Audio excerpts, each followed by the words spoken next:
because the existence of Pilate was questioned by different folks, intellectually, academically, and this was a very important historical discovery.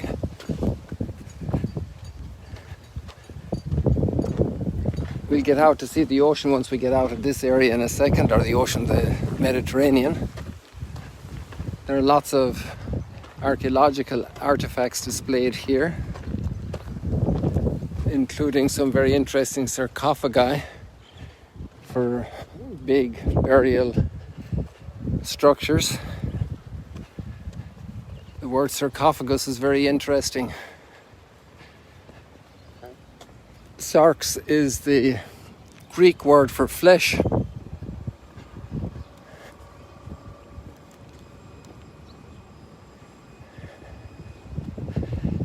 And phagein is all about eating.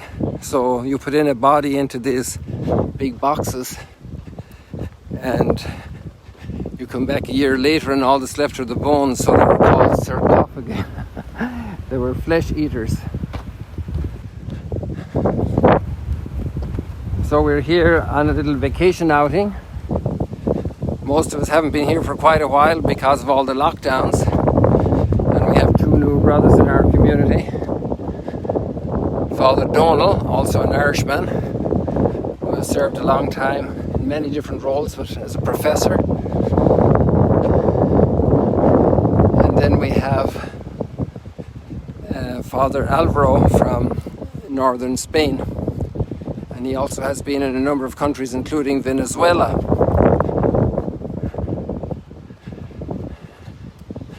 So you're looking at the Mediterranean, lots of clouds, but no rain obviously. Clouds here don't provide rain. This is an electric generating station here, electricity. And I think it's coal. It's brought in over here and then brought into for the production of the electricity. Here we're coming into Herod's Palace, and there are lots of memories here.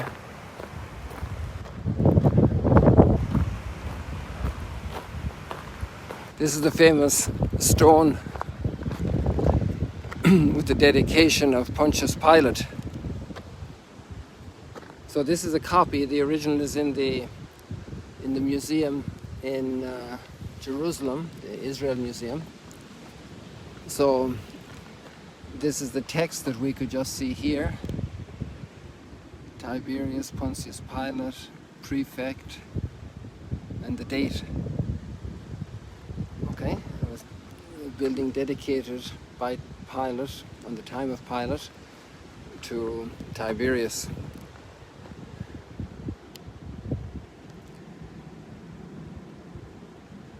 And this was very important because of it's a discovery of a historical evidence about Pilate outside of the text of the Gospels.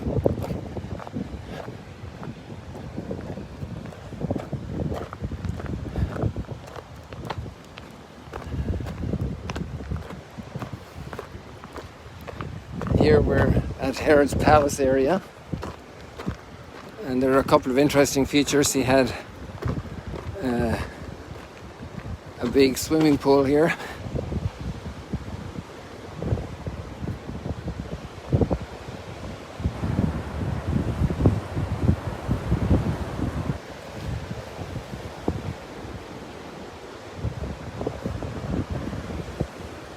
So there were different floor levels. You can see the beautiful mosaics, still parts of them. It's amazing that this is here for 2,000 years.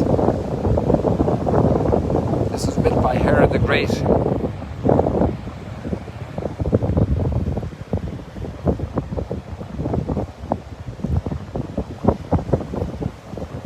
So here you can see the structure with the pool inside. The kingdoms of the world. This is a Roman well. where they found a bunch of lead scroll fragments.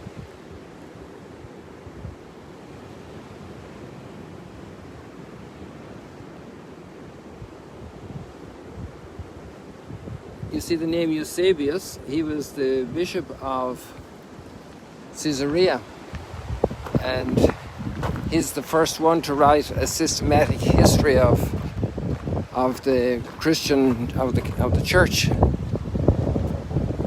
There was a major library here, a great center of study. The famous Origen was teaching here and researching here. There were also there was obviously a very strong Jewish community here, and at the time of Origen, a lot of debate. This is one of the spots that doesn't seem very important just from the structures, but I love this spot. This is where we remember Paul appealing to Caesar, and there was a meeting here with Herod and Bernice, Herod Agrippa and Bernice. And if you read the Acts of the Apostles chapter, actually you can go earlier, 22, 23, 24, 25, 26, and you get this whole story. And Paul was a prisoner. So in the dungeon here of this palace, he would have been kept a prisoner. And then when the new governor came and Herod and Bernice were visiting, he brought up the issue of Paul. So they brought Paul in to talk, and he spoke in front of them with just such passion and interest. I'm fascinated by this because this could have happened right here. And here we see the hippodrome.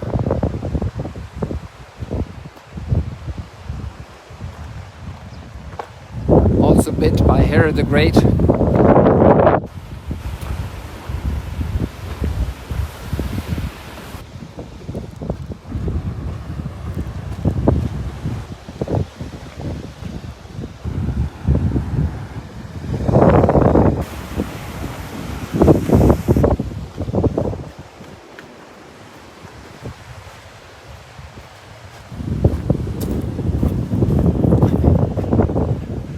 We don't see this kind of water activity that much at the Sea of Galilee. Here it's very interesting. I remember 10 or 12 years ago being here consecutively within a couple of weeks with some pilgrims, and then with another group a couple of weeks later. And this pathway here was completely clear, but there was about, I'm not sure, maybe 4 or 5 inches of sand up here because of the action of the waves coming in. In fact, just down here, we can, oh, there's one of my companions up here, Father Donald. I see he's coming down here.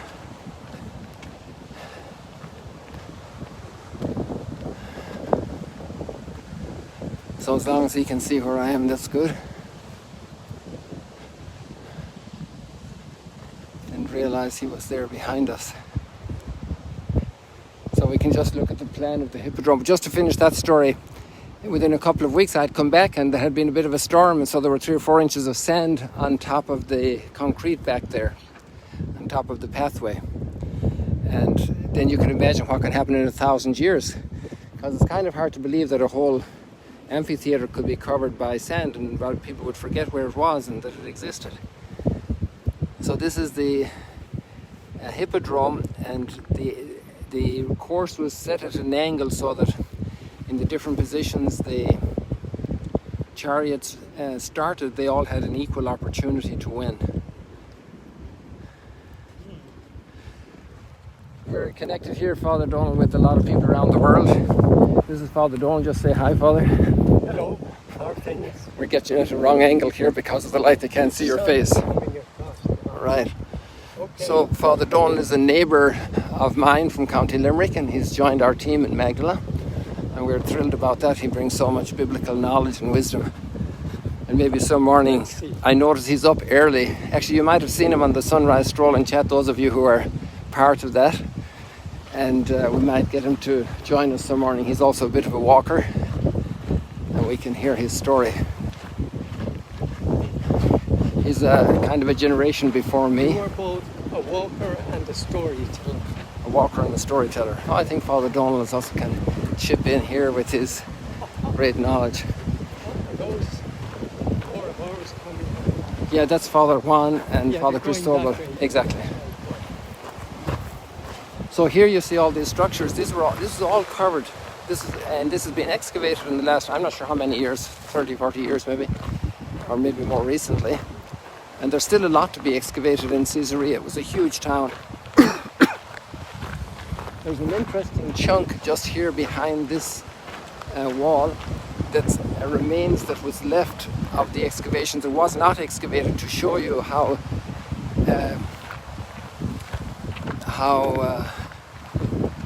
this whole place could get covered when the storms blow in the water. So you have this whole chunk of unexcavated portion. And obviously there are remains there as well that can help to date it. What does it say?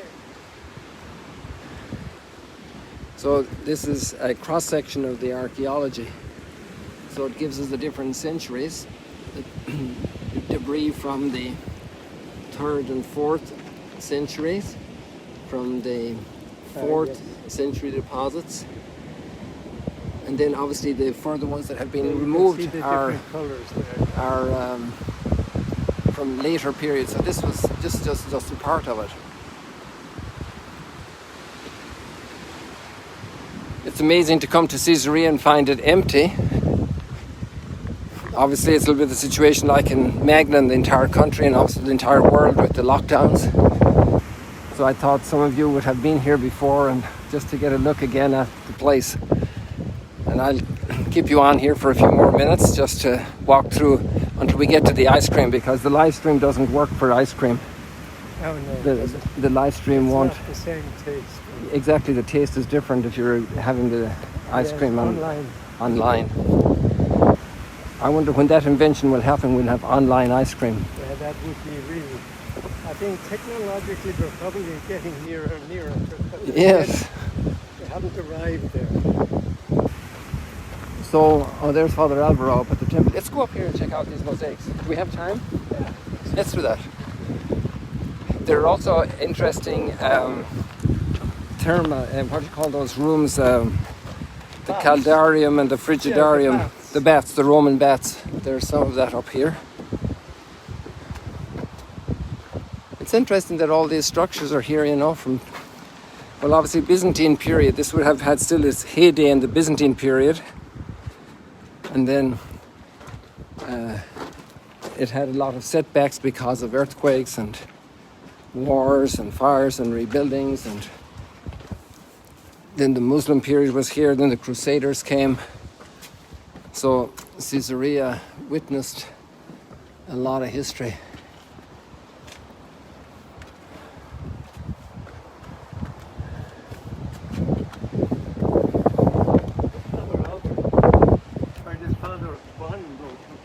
He went back. So here, look at these mosaics here. Yeah, you have them here. Yes. But this, you have here the baths over here. So you can see the remains of the structures for the heating. So the hot air passed underneath these little arches there. You have lots of this type of structure here.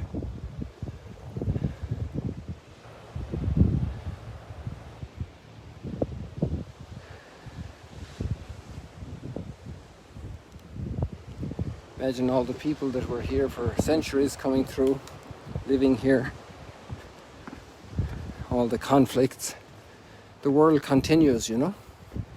And the world has been here before us and will continue after us. And we should leave a good mark. And that is the big challenge, to leave the right mark. Marks of respecting the human person.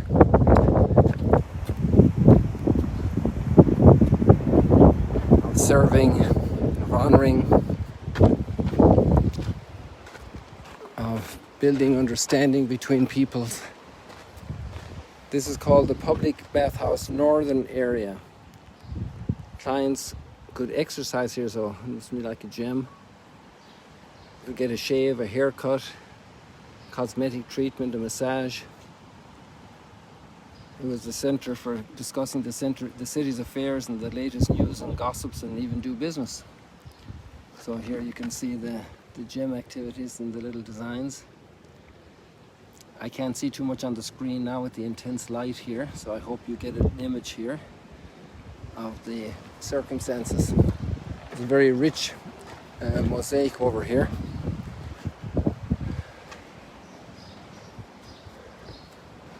With the fine stone pillars here, the remains. Oh, I see they have the same problem we have in Magla with the pigeons. It's very difficult to maintain archaeology. While archaeology is undiscovered under the ground, it's safe. It's usually the same temperature, the same humidity, not exposed to the major changes of day and night, of rain and drought. And all of these factors are a big threat to the survival of archaeology. And then beyond that you have animals like pigeons, because there's a lot of acid there that causes its damage. And the maintenance is obviously a labor-intensive work.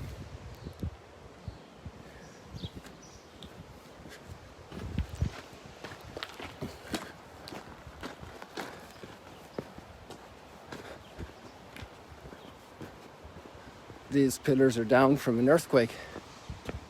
They're all down the same direction. It's interesting, this phenomenon of how they can identify the epicenters of ancient earthquakes because of the columns falling in one direction south and the other direction north. We have this around the Sea of Galilee down to Bet Shean. So this is a very fancy house. 2 units of rooms ornamented with plastered walls, marble panels, mosaic floors. 2 colonnaded courtyards.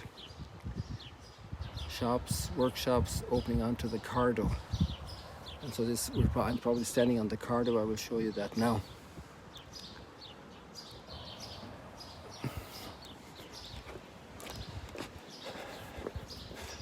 Peter also came here to Caesarea. It's in the Acts of the Apostles. I don't have the chapter on my tongue right now, but the story of the Cornelius and the baptism of this family and the impression this made in Jerusalem, in the mostly Jewish community, that these pagans had been baptized and had received the gifts of the Holy Spirit. So this was a very big milestone in the development of the Christian community. I'm going to keep walking here because I don't want to delay our community. There are lots of other interesting things we could see, but this is the cardo of the town, the main street with lots on each side. The cardo is the north-south street, and the decumanus is the east-west street, and so those created the 4 quarters. And that's how we have that terminology as well in the cities. Cardo is the word for hinge. So the north-south road was the main hinge thoroughfare of the city in all the Roman city planning.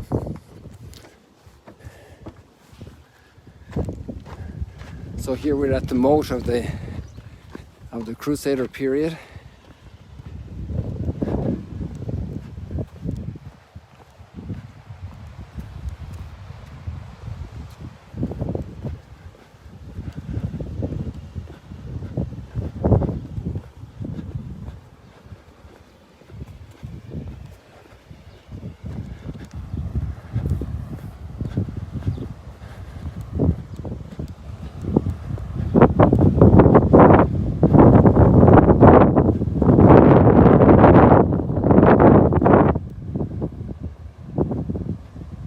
Somebody's down here. I think they might be fishing,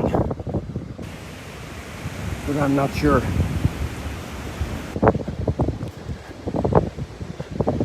Here come Father Alvaro and Father Cristobal, so I'm okay on time. It's interesting to see the vegetation as well here. You have some of this type of vegetation on other coastlines around the world.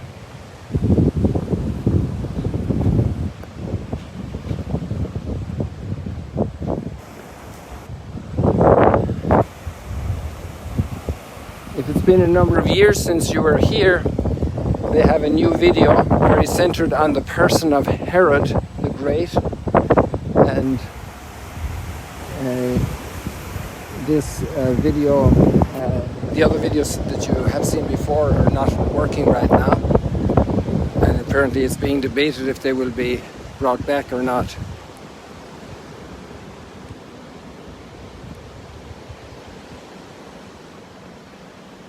It's always nice to see when people take care of gardens and bring in a little vegetation. It's good for, it's a sign of beauty, a reality of beauty, not just a sign of beauty, natural beauty. And here we have an overall view of the city.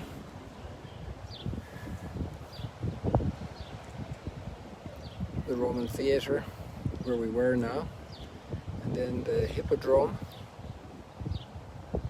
which is also called the Circus Maximus of Rome.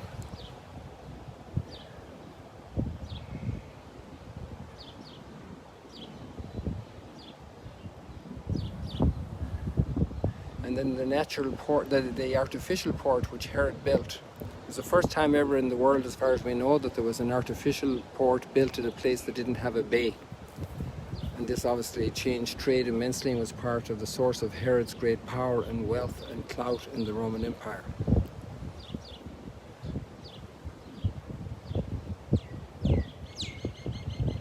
So there's been a lot of development here then over the years, a very strong Muslim presence, and there's still this mosque remains here, the minaret. And that's very recent modern history, maybe in the 1800s or so. It's still one of the major vaults supporting the temple that Herod built to honor Augustus. And that's where they have this new video showing now, and also some museum parts with the different materials, the business of the port back in the Roman and Byzantine periods, and even later then obviously as well. So this is the lid of a sarcophagus. I started telling you about sarcophagus. This is just the lid. And so here we have, it's a late Roman period sarcophagus, and it's decorated by mythological Gorgon heads in relief. So the Romans really went to town on their sarcophagi.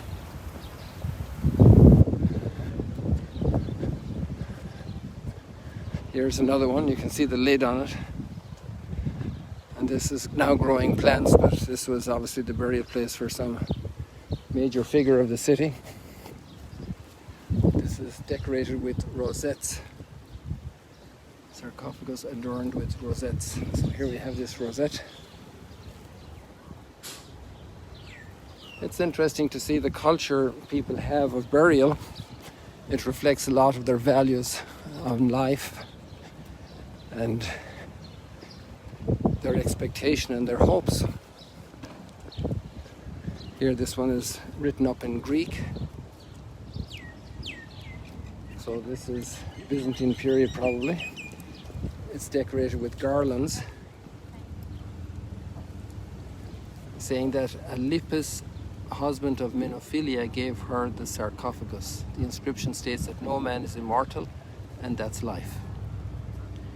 It's late Roman period, so 2nd, 3rd century, so the late 100s to the early 300s.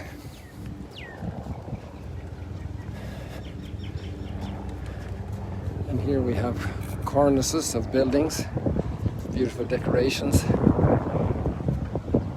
I think this will be our last look at the sea here,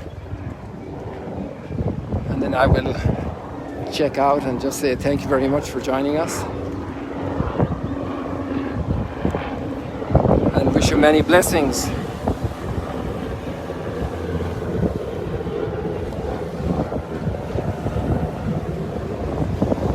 God bless you. Yes, I got you turned around here. See you later, alligators.